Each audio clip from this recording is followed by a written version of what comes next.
This is the London FinTech Podcast, brought to you by your host, Mike Ballerman, bridging the worlds of suits and t-shirts, of finance and technology, bringing you insights, stories, and inspiration from the golden age of opportunity and innovation happening in London right now.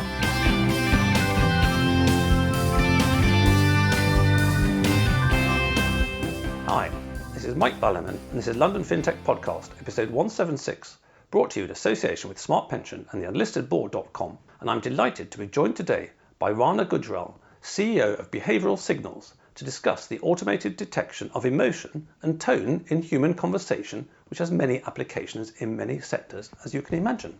AI, ML, or, quotes, what I've got my computer to do, has moved forward at an astonishing pace in recent years, as we've heard several times on the podcast. Few now remember that the AI promises in the 1960s fell almost entirely flat in the 1970s, and for a long time the topic was a total damp squib, outside proving mathematical theorems and stuff like that. It didn't even appear in my computer science degree early in the 1980s.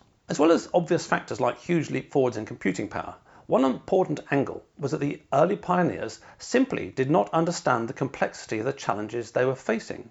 Look at how many decades it took, for example, to produce a robot capable of bipedal locomotion. Siri/Alexa et al. Are still way off the Star Trek computer of the 1960s or Blake's 7 in the 1970s. However, progress on these matters is always non-linear, and we're in much more exciting territory now, and this topic is certainly a new one for me. I was rather sceptical, to be honest, about the incoming email on this, as it all sounded rather too sci-fi and perhaps a little hyped. And it's the kind of topic going back to the complexity of the problem domain, which is that even humans can't detect tone accurately in a conversation 100% of the time. We'll hear how well machines can do it from Rana. But Sci-Fi is upon us, a notable prior episode being LFP176 with Marek Zwiefka-Sibley, co-founder of Trilliance, who joined us to discuss two-way interactive man-machine interaction via holograms, or 2D in browser avatars, think Holly from Red Dwarf. I recall a very creepy feeling of a computer image of a rather pretty lady following me around with her eyes and head whenever I moved about the room. Maybe truly Marek, Rana and Boston Dynamics should all get together and build a new C3PO. Or on the other hand, maybe not, as these days it would be woke, which would be rather too much to take. Plenty to talk about, so let's get on with the show. Good morning, Rana. Thank you for joining me on the show today. Morning, Mike. It's a real pleasure to be here. Thank you for having me. So, Rana, I was mentioning bipedal locomotion in the introduction, and I'm not quite sure what the word is, but you're into bicyclical locomotion or something yourself, i.e. things with two wheels on. I love cycling. I'm a cycling fanatic, and I think, this quarantine has been somewhat of a blessing in disguise in the sense that I've had all this time and less cars on the road. So I've been out on my bike a lot, and I've been out on the trails and the mountains a lot on the mountain bike as well, with people getting all freaked out and trying to avoid civilization, which has been a good thing because then you can bomb those trails without all the hikers coming down up. So yeah, there's been some silver lining to this very dark cloud in the last, I'd say, 12 months. And which part of the world you're in, and how much sort of horizontal distance and vertical distance do these trails go? Yeah, so, I live in the San Francisco Bay Area. We got some beautiful trails out here. Specifically, I'm in the Blackhawk region. Yeah, we got Mount Diablo State Forest in the back. It's one of the tallest peaks in the Bay. It's quite a massive spread in terms of the trail zone. And we got some really beautiful single tracks, some really good technical mountain biking trails, and they go on for miles and miles. I'm not quite sure what the square footage is in terms of the entire spread, but you could be out there all day riding and not repeat a trail. Wow. And so in your case, do you go out for half an hour, sort of 6 hours or something in the middle? I try to get out as much as I can. I mean, usually it happens at the end of the day before it gets dark. And so it's like, those hours or so before sunset kicks in. And then it gets a little sketchy coming down single track black trails. So yeah, that's the goal. Yes, well, funny enough, coincidentally enough, Bridget and I just watched with our lunch an NHK program. You can get the NHK app on Amazon Fire Stick. And they've got some interesting programs, one of which is cycling around Japan. And it was actually an American triathlete who moved to Japan quite some time ago. And he was cycling all around Nagano Prefecture, which is the landlocked one sort of in the centre of the main island. Roughly speaking, in autumn, absolutely stunning colours and sort of stunning scenery. I mean, you look at something like that and think, maybe I should be fit and do nice things like that, because it's the kind of thing that when it's perfect, I'm sure it's wonderful. But equally, as we live very close to where the 2012 Olympics were cycled around just south of London here, equally, I've passed cyclists on these hills in the pouring rain fixing a deflated tyre. So there's a kind of heaven and hell spectrum. Yeah. So your career obviously never went along the lines of being a professional cyclist, but has brought you to something which, as I say, is pretty unique, at least as far as my sort of small world experience goes at the moment, and working in a very fascinating field. So what took you today from wherever it was you started when you left college and had some debts to pay off and thought, I should pay off my debts? Oh, it's been quite a journey. I'd say, if I look back, I've been building things and fixing things from the word go. Initially, obviously, it was products. I mean, building products, software products, hardware products. I've been through part of some really iconic product journeys. Early off in my career, I started to work with this iconic time and attendance company where we brought this innovation to the market, which was a biometrics time management machine for the hourly workers that became a runaway success. I mean, it raked in $1 billion just during my tenure, and I was at the forefront of that product innovation. It was incredible. Then I had this amazing opportunity to go be part of some iconic product journeys at Logitech, the smart home sort of evolution in the industry. I was part of the first sort of smart TV stack, Google TV, which eventually became Chrome Stick, and graduated eventually at some point in my career from building products and fixing products to building companies and fixing companies. Got into this amazing journey of sort of taking this iconic company that had shrunk from $500 million in sales in its heyday to being bankrupt with $300 million of debt on the balance sheet and losing $100 million every year. And so worked on its turnaround, got it into the positive territory, and was an amazing experience of sort of what it takes all across. I mean, from an innovation standpoint to operation standpoint to people standpoint to go make that happen. Also did a startup right after from scratch, venture backed, which was an amazing journey, which got acquired in 2016. And then more recently, I had this opportunity to be part of this incredible team and this incredible journey in voice AI and behavioral signals. And, we're sort of in this very fortunate position to sort of go make a very, very tangible impact in the whole voice AI, conversational AI space with our technology. So been very fortunate, and it's been very exciting so far. Yes, it sounds fascinating. I can quite see why you didn't become a professional cyclist. There must be more monotony in that than the journey you've had. And I mean, there's one thing in passing. I mean, you mentioned words like Google, which gives a lot of clout to make things happen. And also, I think there are one or two tech companies in Silicon Valley. Although I think actually haven't all the aerospace ones moved out now to Texas or something. I saw recently some amazing things, given it sort of the origins and how things do. Greatly change. exaggerated. Don't believe that. Don't believe Mr. Musk at all, or the sort of the Texas Secession Agency. Mr. Musk has definitely moved, but the story of California's death has been greatly exaggerated. Yes, well, even I wouldn't exactly describe myself as completely Texan. Even I was thinking, well, if Texas does secede and this country it remains as stupid as it is at the moment, maybe I shall have to apply to become a Texan as well. We could do with something sort of chopping the world up like that, having some new countries for a change. But just going back to the innovation, which is a very West Coast thing, joking apart, but then it matures over time and it just becomes an industry like aerospace, for example. It still innovates, but most of what it does is pretty much the same as last week. I mean, one of the things that people often have the idea, which is that people who are sort of, shall we say, working big co and would like to go indie and all that kind of stuff, that sometimes they think, I want this most amazing, unique invention that no one's ever thought of before, and then it'd be really good. I'm slightly caricaturing it, but then it'd be so much easier. But what I found quite often actually is that if you've got something which is completely different, you have a hell of a problem explaining to people what it is, because they have no real reference points. A simple case is it's much easier to sell blueberry ice cream because if you say to me, what's that like, Mike? I say, well, basically it's ice cream that tastes of blueberries. You can immediately triangulate to something. And when Marek was on the show with his sort of 2D hologrammy thing, it was all explained to me over email and a conversation, all this, but it wasn't until I saw it that I actually got it. And in the same way, poor Poppy, who contacted me from you guys, did have sort of several emails to me where it said, this is what we do. And I replied going, really? Question mark. yeah, we detect it.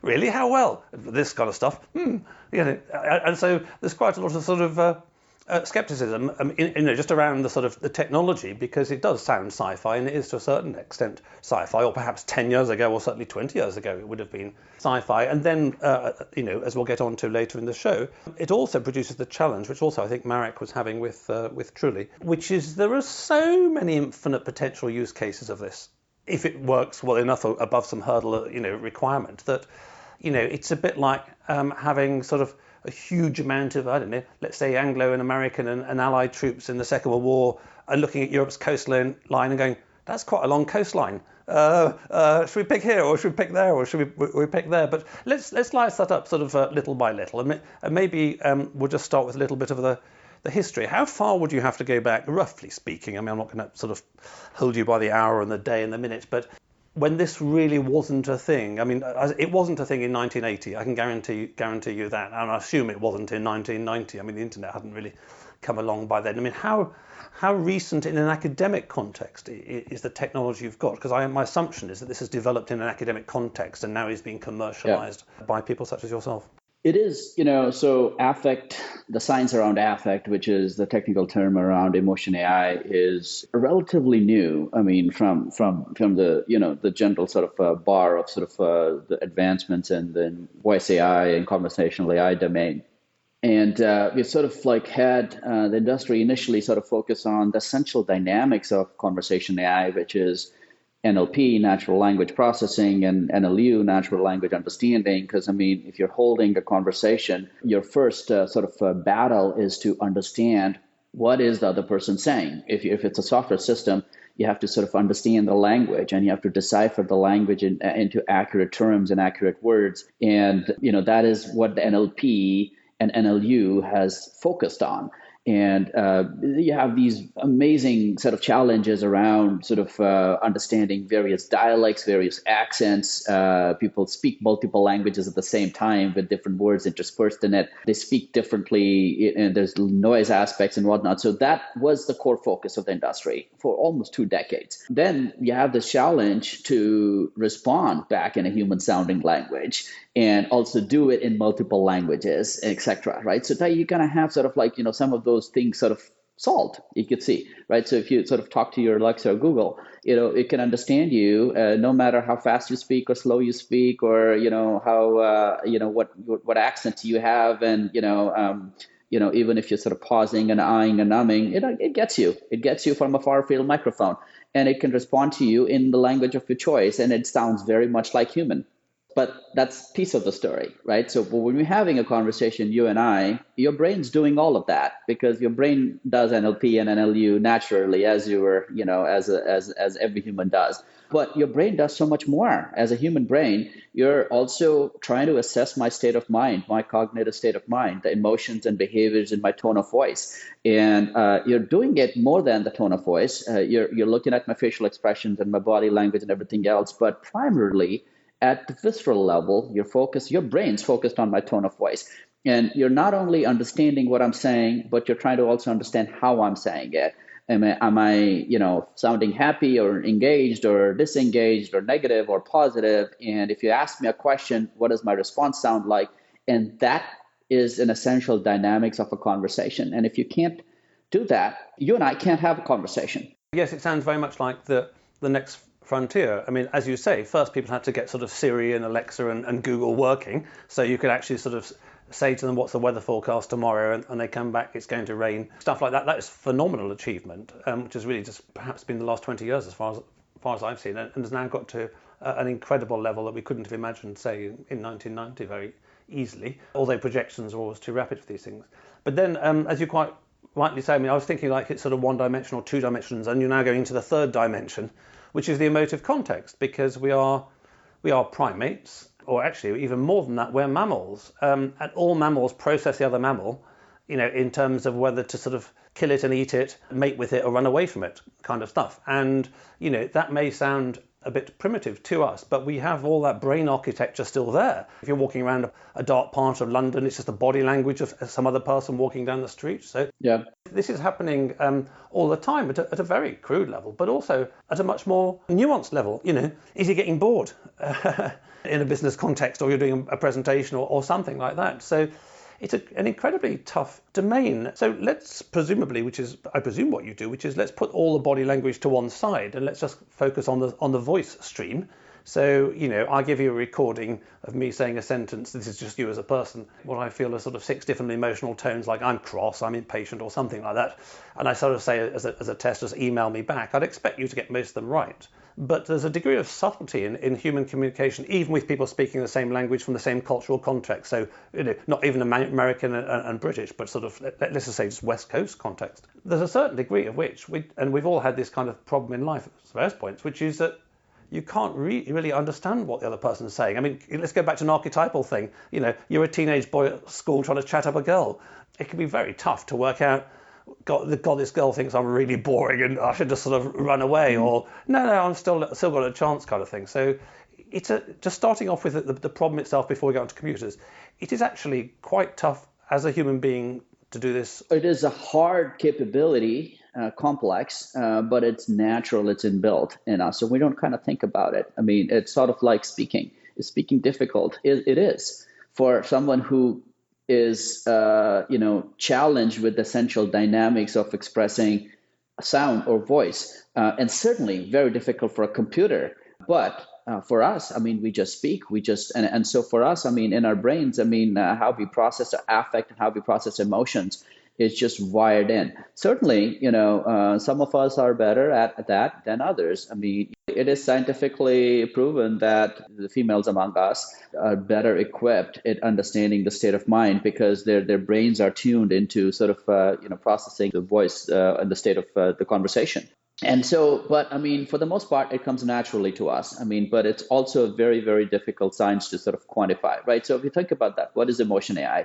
I mean, emotion is a mental state associated with the nervous system brought on by chemical changes, variously associated with thoughts, feelings, behavioral responses, and degree of pleasure or displeasure, right? So it's also intertwined with mood, temperament, personality, disposition, and motivation. That's complex stuff. And also it's embodied as well. It's not just the brain, it's embodied. So let's say I get angry for the sake of argument. For all I know, people who are angry, their throat might constrict a bit and their pitch may change or they may sound a bit sort of rougher in the voice box or something like that. Yeah, you're right. Or you speak faster. I mean, oh my God, look, the thing's on fire. There can be so many cues. Yeah, I mean, and we as humans basically project out a lot of affect signals in terms of how we're feeling, whether it's passion, anger, sadness. There's also a bunch of behavioral signals which are translated from various emotional cues, which are like, am I engaged or am I disengaged? And so when you talk about affect and emotion signals, we project that through a variety of different cues. As humans, we do it through facial expressions or body language, by saying something, by not saying something, by the tone of a voice, and as you said, by speaking fast, in agitation. And I mean, so we're capturing all of that, right? So our particular focus as a company has been around deducing emotions exclusively from the voice aspect or the speech aspects to it. And the way we do it is through a focus on the tonality, which is the pitch and tonal variance, the prosody. And it's not just what you're saying, but how you're saying it, and the emphasis behind the words. So if you just stop there and then just try and take a schematic approach, because I'm sure you may have some content online for those people who are technically interested, which is sort of more linear and explains how the sort of clevery stuff done. But just from a sort of schematic, drawing a few pictures on a whiteboard perspective.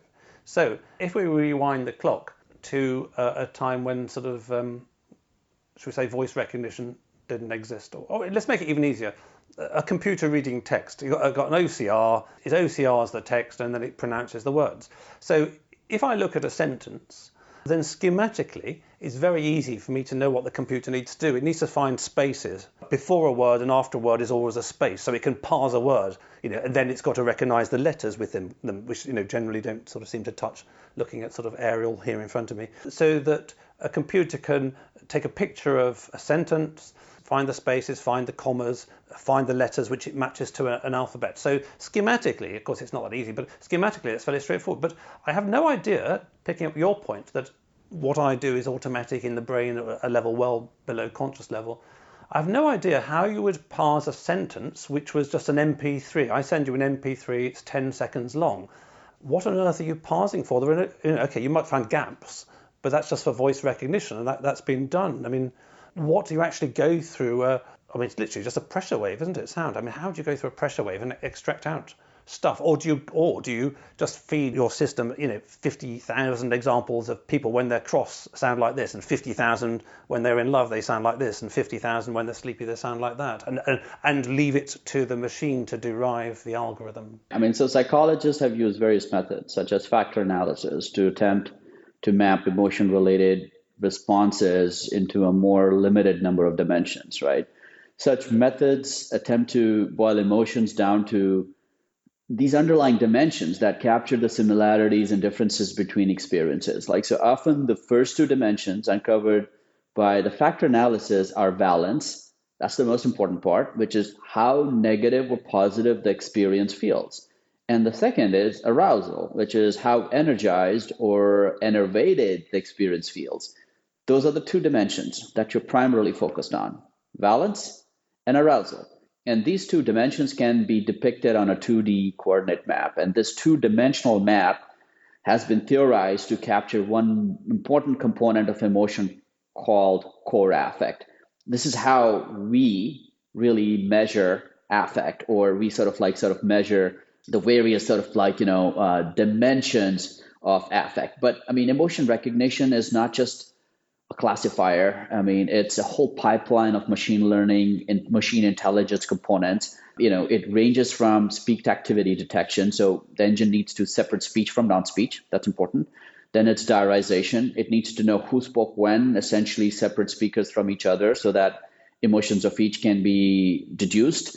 Third, speech recognition as well. The content, the textual representation of a conversation, of a talk. What is the context in which this conversation is happening? Can we sort of beat that in?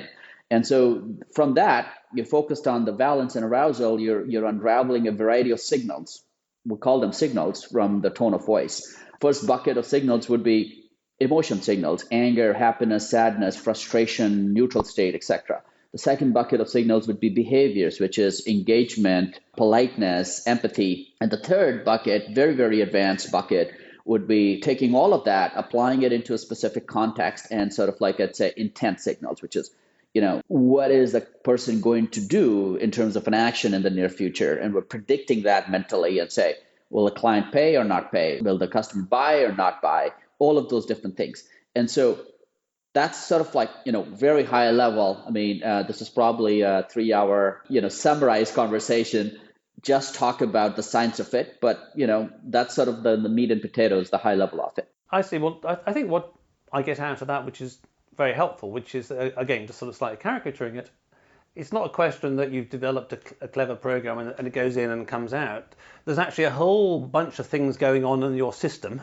A bit like a car engine. It's not like if you lift the bonnet and you've never seen it before, there isn't just one thing. There's a whole bunch of things connected together doing different particular jobs. Yes. And it's pulling all of that together, and in the case of the car, sticking it through a prop shaft and making wheels go round. So just in passing, so is it the fact that many tools, if you use that phraseology, many tools have had to be pulled together, which means that it's just started to become possible to do this? Or was literally just the case that, well, actually, look, first we have to understand what people are saying that's meant it's happening now and wasn't happening 10 years ago or 20 years ago?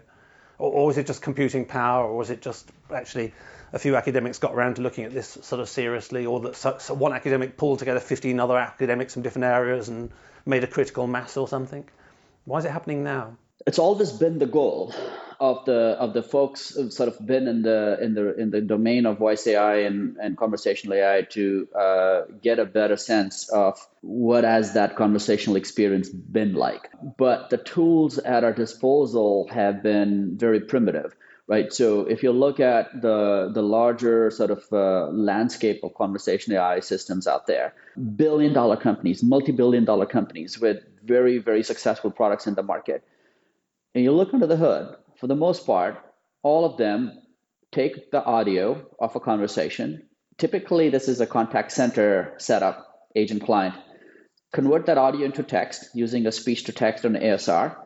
Then they're parsing the text for meaning, which is, let me now focus on what you said.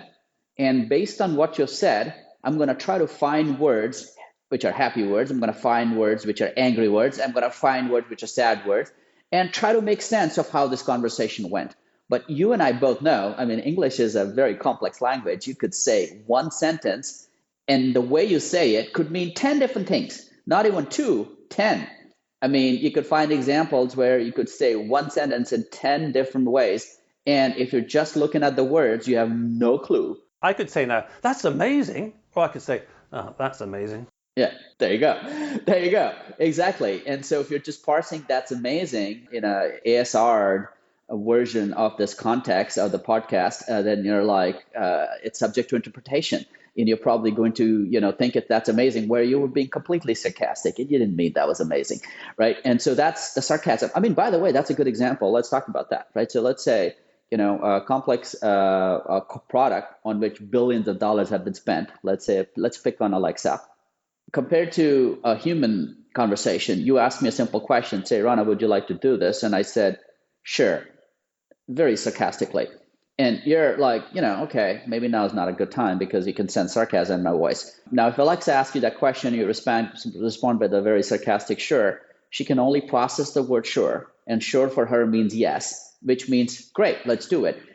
Therein is the big reason why after billions spent, there's no conversational ability with Alexa, because Alexa doesn't understand how you feel and what you are saying, whether you mean that or not, et cetera, et cetera. It's an essential dynamic. How you get that?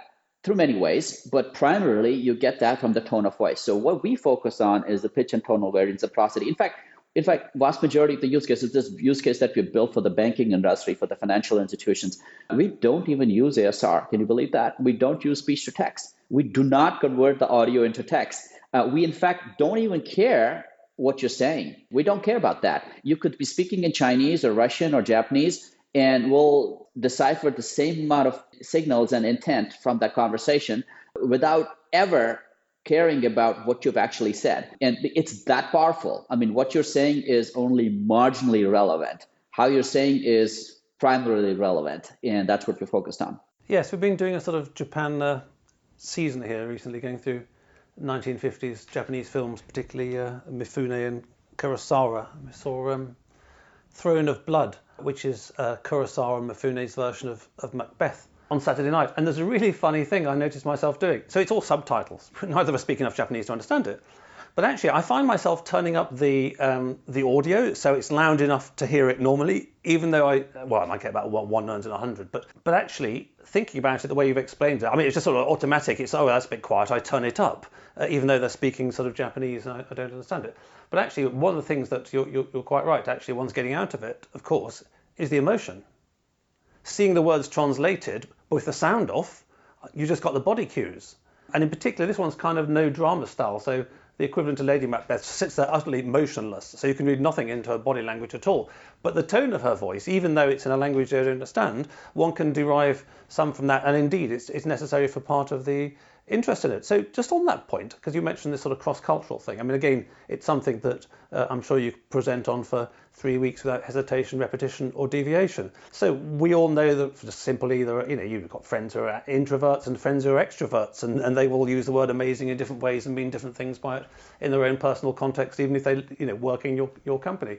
But then you've got, the fact that sort of it's still quite a large place, the world, and Japanese are like this, and Russians are like this, and Albanians are like that. So in terms of the systems you're developing, how much sort of culture-specific training does it require to, for example, Portugal. Let's say, I've got a great client for you, Rana. I know just the use case. It's a Portuguese bank for Portuguese clients. Before I introduce you, is it going to take you a day, a week, a month, or a year to get up to speed on sort of Portuguese intonation or something? I mean, just very briefly, because again, I know it's an impossible question which will last forever to give a real answer to. Yeah. So, I mean, the short answer is no.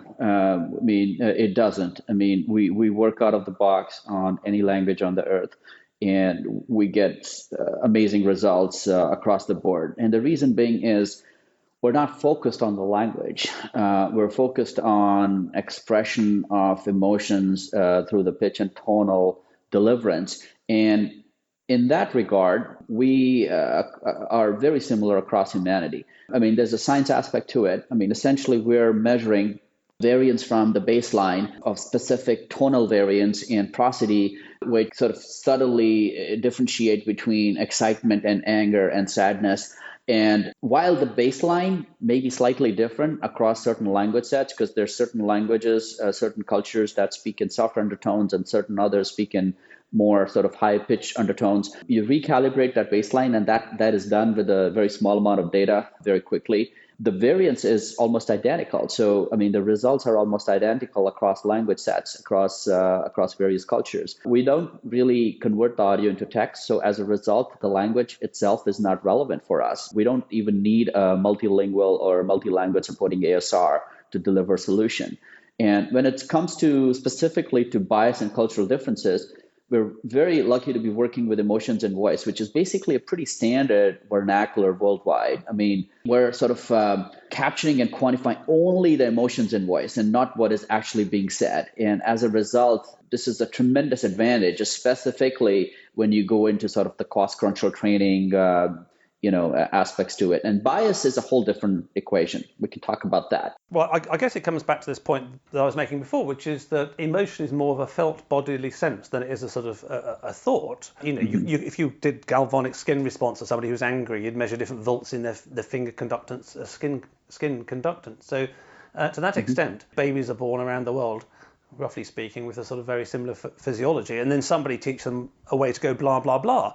But as they grow up, they'll pretty much feel internally the same kind of thing. They will express it very differently in different societies, but the felt sense of your heart racing and being fearful is the same for all human beings because it's a physiology thing that you're almost measuring. It's the same. Good. Okay. So, Rana, moving on to the applications use cases, you mentioned banks as an example, and just segue into that by some idea of the kind of accuracy of the existing systems on the market, which, as you say, will translate the word amazing into Mike's really excited about this product, but won't do the tonality. So what is your comparative performance like, a behavioral signals approach to the existing ones on the market, and how does that relate to sort of human beings, just to give people a sort of a ballpark for what can be done at the moment? What's the sort of leading edge state of play? We built a very interesting product, which we call AI-mediated conversations, or AIMC for short. And it's a product that we built very specifically for the financial sector, commercial banks, traditional banks, and also collections conglomerates, financial institutions. Anyone who's sort of being involved in this very complex conversation between a debt holder and debt collector, which is essentially, a complex agent-customer conversation.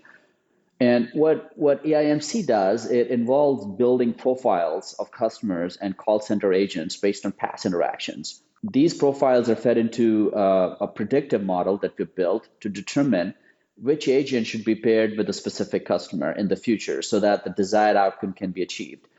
And I mean, the measurements of these kinds are extracted from patterns identified in one's voice, because that's our focus, and are based on our specific emotion AI science, namely the capability for the machine to understand the emotional state and the intentions of humans.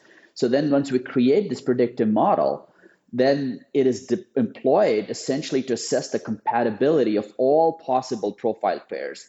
And it makes very specific recommendations regarding who should speak to whom in a given context. And for example, if there's a client that needs to be called who potentially might be falling behind on her payments, then who should speak with her? Should it be John or should it be Jason? And, that's the kind of determination this engine makes. And what we have seen is that, the premise is really simple. The larger premise is that There is no good agents or bad agents, as some of the people in the industry will tell you that there are good agents and bad agents. No, there are no good agents or bad agents. Neither are they good clients or bad clients. They're really good matches and bad matches, as is true for every conversation. So if you curate good matches, you generally would have a great conversation. And if you have a great conversation, you generally would have a great outcome, whatever that outcome is. So when we apply this very complex AI engine to matchmaking a debt holder and a debt collector setup, we see amazing business outcomes. Amazing from a perspective of 10 to 15% improvement in collections revenues. Wow. Which is staggering. That's pretty quantitative. I mean, that's a very good example about, yeah, I'll have one of your systems, thank you very much. I could do with that. Because that's the kind of world where that's a really big change. It is a big change. And that's part of the story. That's only part of the story. The other part of the story is, yeah, sure. I mean, the bank's ecstatic because, each of the agents is collecting about 10 to 15% in additional collections revenue. But the client's even more ecstatic. But the client leaves that conversation feeling happy, treated with respect, in general, having had a great conversation. So it's a win-win, right? And it's really, from the simple premise. The premise is really simple, which is, hey, curate good matches of people whose conversational bioprints or the rhythms match, that they get into a flow, they have a great conversation. And then let the agents do what they do. Let them do the jobs without interference. Like let them talk to these people. Most people want to pay and they want to get back on track. And if they're treated with respect, and if they're talking to a client agent who sort of understands them and relates with them, generally they get to amazing outcomes. And that is one amazing implementation of this technology and the science. Well, I'm really impressed actually, because it's very creative approach to the technology, because actually we didn't discuss use cases before we kicked off. And at the back of my mind had always been, there were a million questions at the back of my mind, but one of them had been, so, somebody's at a call center and your system says that let's say they work at Virgin Media. I had a few hours with them earlier in the year. It's very easy at Virgin Media. You just predict that whoever's calling is very cross because the service is rubbish and they keep you waiting for hours and hours and hours. And, it's a complete nightmare. Anyway, so everybody's angry. So I couldn't quite understand, if you're using this at, say, Virgin Media, the person doing the call would go, Mike was very angry, tick the box. And you don't need a computer to say that somebody says, look, I've been hanging on for 4 hours, it's outrageous, I want us to scrap the whole thing, da-da-da-da-da. But I like the idea about the resource allocation. And I think it just does give an example about how when technology moves into completely different domain, reading the emotions in the voice patterns, how the use cases that this will be put to 5, 10, 20 years are literally beyond the imagination. We've got to start somewhere, but there's some fantastic possibilities. So it's a fascinating one, and I feel the need to sort of hold the horses back here, Rana, because you've probably got some other stuff to do today, as have I. But I hope we've given listeners a bit of a feel. It's very interesting. I hadn't particularly thought through the physiological arousal point, and therefore the cultural thing is sort of somewhat secondary, because being angry in Timbuktu is the same as being sort of angry in Toronto, as far as your sort of heart rate and respiration and stuff like that is. Anyway, before we wrap up the show, I'd like to thank all you listeners out there. I hope that you listeners detect serious thanks in my voice and no sarcasm whatsoever, as without you all, it'd be rather pointless doing all this. I'd like to thank my brand partners for the podcast. Smart is transforming pensions and retirement worldwide. Their leading edge retirement tech platform propelled them to success in the UK. Now they're operating on 4 continents and working with partners like Zurich and JP Morgan. Find out more at www.smart.co. Theenlistedboard.com, resources to help you start making your board an engine of growth today. So you've mentioned a bit about your background. Just tell us sort of very briefly about behavioural signals. How many people have you got in the company? Are you in many countries? Are you sort of still in the early stage or growth stage? Where are you at? Yeah, I'll definitely say we're sort of in the early parts of the growth stage. The company is relatively young. It was founded out of University of Southern California in 2016. And like with a lot of other deep tech AI companies, the first few years sort of focused on finessing the tech and then finding applicable use case to sort of apply it to, and that's what we've sort of done. We're headquartered out of Los Angeles. We have a small team in the San Francisco Bay Area. That's where I am. We also have a team, a fairly good-sized team in Athens, Greece. We're actually very active in Europe, both from a market standpoint and also, of course, we got a sizable team out there in Athens. And it's an important area of focus for us. And so, yeah, I mean, that's kind of where we're at, and very, very focused on the financial sector at this moment, banks and collections conglomerates primarily. And I also think there's a ginormous opportunity considering the non-performing loan and the NPL landscape, specifically with the impact of COVID, that is even more accentuated. Excellent. Well, if I was a go-ahead CTO of a bank, I would definitely get one of my people checking you guys out, because I think that the potential use cases are very broad indeed. And I suspect it's one of those things as well that it's quite good to have a little sort of play around oneself with, just to get a feel for it, rather than just buying a box and suddenly installing it in the bank, because often in domains such as that you're in, your best ideas can come from your clients. You develop a system, as you explained, and they put it out there and then say, hey, we started using it for this, and go, oh wow, never thought of that. So that's really very exciting. So very briefly, you're doing some fantastic work at the moment. What would it take to be even bigger, better, stronger in 5 years' time? What do you need more of, in case anybody sitting there listening has it? Yeah, I mean, look, our ambitions include further focusing on the technology itself and investing in growth, and obviously, incorporating our AIMC solution in as many financial institutions as possible across the world. I mean, the biggest focus for us, and also a challenge for us, is education. I mean, it's a great equalizer, and we're investing heavily in educating our potential clients, primarily the financial sector, as they embark on their AI journey, and staying ahead of competition for them, specifically banks, requires not only innovation, but also the capacity to understand innovation. And our goal is to implement AI in the processes in a way that both consumers and financial institutions can both benefit from this breakthrough potential. And so, yeah, I mean, I think more dialogue is what we need. And so I think your platform is, really very, very, very useful, very powerful. And I think we need more of those. And I think we need more of fintech specific platforms where solutions which are very sort of curated and are specifically designed for the sector can be discussed, can be talked about, and we can sort of like evaluate some of its applicabilities and then try things out. I think that's the ask, and I see we're already doing that. So great. Great. Well, that sounds like great fun. And I can well imagine that in 5 or 10 years' time, the killer use case of this technology may surprise us all. But that's the great thing about being involved in sort of leading edge where things are changing, which is you don't know tomorrow. I mean, I mentioned the early 80s. When I was in software in the early 80s, I gave it up in whenever it was, end of 84, because it was like doing the Times crossword. I knew how to do the crossword, I could do it, and I thought tomorrow would be the same. I came to the city and tomorrow was always changing, actually. Now it turns out that tech has caught up and tech's changing, but it sounds like a fascinating sphere to be in, and you've got just the background to take this forward, Rana. So thank you very much for that. It's been really very interesting, and sci-fi is becoming real, as I've said once or twice, and I wish you every success in the future. Well, thanks so much, Mike, and I really appreciate you inviting me to your podcast, your show, and thankful to be here, and thanks for the invite. Thanks for listening. If you have any challenges or needs with your unlisted company board, get in touch with me at mike@londonfintechpodcast.com.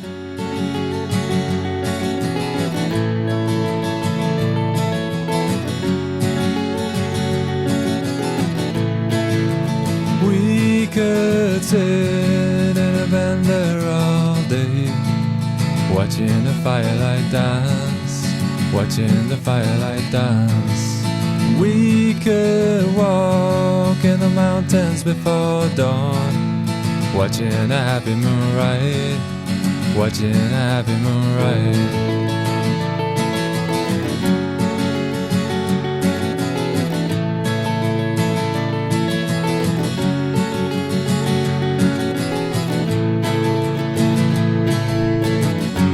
Come away from the city, with the tarmac so dead and the people so sad.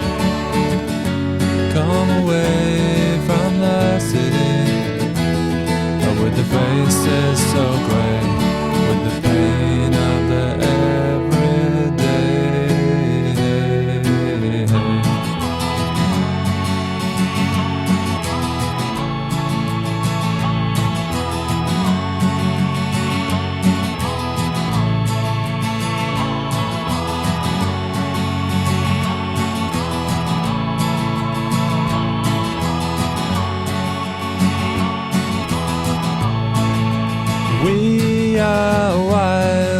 the mountains and the trees. Can you see what I mean? Can you see what I mean? And we fade in between the earth and the sky. Kiss the city goodbye, wave the city goodbye, wave the city goodbye, wave the city goodbye. Watch the firelight dance with me, watch the firelight dance with me, watch the firelight dance with me, watch the firelight dance with me, watch the firelight dance with me, watch the firelight dance with me, watch the firelight dance with me, watch the firelight